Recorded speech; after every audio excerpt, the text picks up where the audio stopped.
Dans le reste de l'actualité, le paysage de la littérature africaine s'enrichit.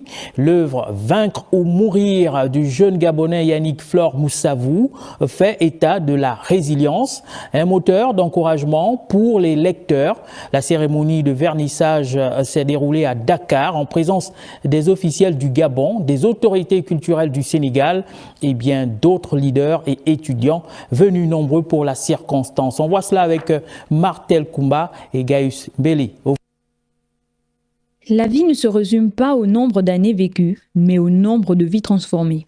Par ces mots, l'auteur gabonais Yannick Flore Moussavou plonge les lecteurs dans son parcours et s'adresse particulièrement à une jeunesse ambitieuse et résiliente, parfois touchée par la santé mentale. L'œuvre « Vaincre ou mourir » le secret d'une vie qui compte pour impacter devient une réponse. Nous avons deux alternatives sur la Terre, celui de vaincre ou de mourir. Donc vaincre, c'est-à-dire que outrepasser ses peurs, outrepasser ses faiblesses pour saisir les opportunités.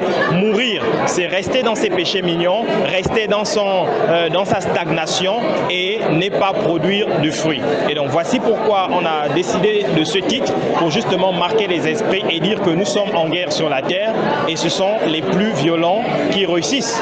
La vie ne couronne pas ceux qui espèrent, elle couronne ceux qui osent. Publié à Dakar par les éditions Delta Force Capital, le livre compte 146 pages organisées en 6 parties et 15 chapitres. Il s'inscrit dans la lignée des ouvrages de développement personnel, leadership et de motivation. Ma motivation derrière l'écriture de ce livre, c'est parce que selon le rapport de l'OMS, plusieurs personnes sont atteintes de dépression chaque année, d'anxiété chaque année. Et donc aujourd'hui, l'homme ne se reconnaît plus. Ce livre est là pour réveiller l'homme. Dire que tu es un conquérant, tu es un champion et tu devras saisir les opportunités.